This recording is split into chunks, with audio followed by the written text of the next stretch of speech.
Hi, this is Corinne Hyde again, and I'm here to share the second part of our chat videos with you.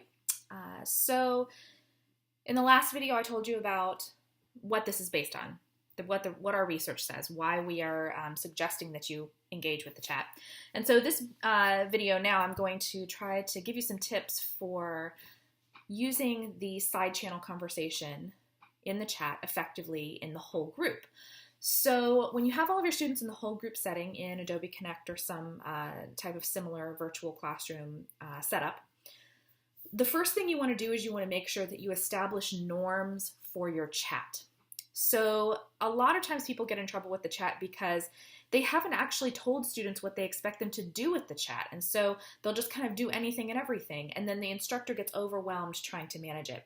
But if you start out the term or even remind them at the beginning of every class session what you expect them to put in the chat and what you think is not appropriate for the chat, then you probably won't have any issues. I've been using the chat for the last 5.5 years in my classroom. I give out norms at the beginning of the term. I never have to remind them. And to this point, I have not yet had to intervene in the chat because it was too far off topic. I do tell them that it's okay for it to be off topic occasionally, as long as it doesn't go too far afield. My personal opinion, although I don't have the research support to back this up, is that that does contribute a little bit to the community building. But, an off-topic comment here and there is no big deal, as long as they're on task the vast majority of the time.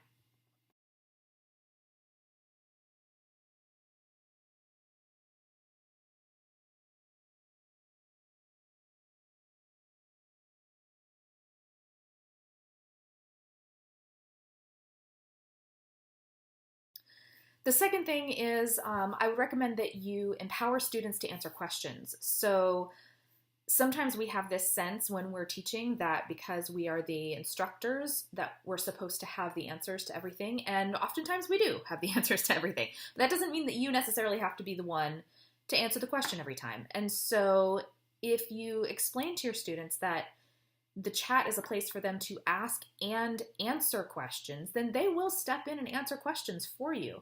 So when a student has, a question about when something is due or what a particular word means or what page you're looking at in the book, other students will step in and answer those questions for you. And sometimes they'll even step in and answer the more complex questions. And so it takes a lot of that minutia out of your hands, and your students will deal with it for you. And the questions that remain that your students aren't answering for you, that is a big red flag that, hey, they can't answer this question. So I need to help them to answer this question.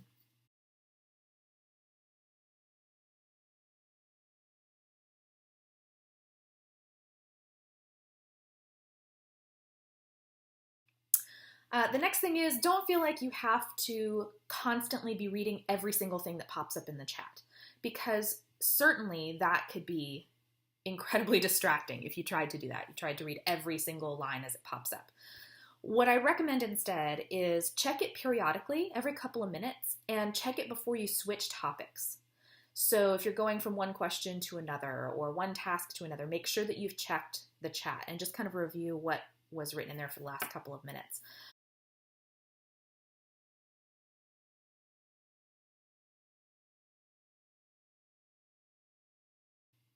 Related to this is the fact that if you are not spending all of your time lecturing, then it becomes a lot easier to manage the chat.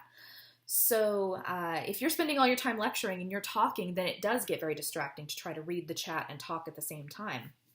But if you're letting your students do things and talk to each other, then you will have time to look at the chat every couple of minutes and see what's being said.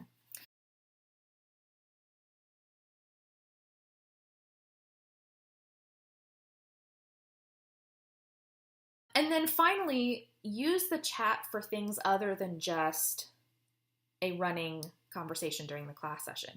Think about using it for things like icebreakers at the beginning of class or silent responses to questions. You can ask them a question and ask them to take a couple of minutes and think about it and then respond in the chat. You can ask them to do closing reflections there, so to tell you what they've taken away from the class session or questions that they still have. it's a great way to get everyone in the class talking without taking the time to go through and individually speak to every single student.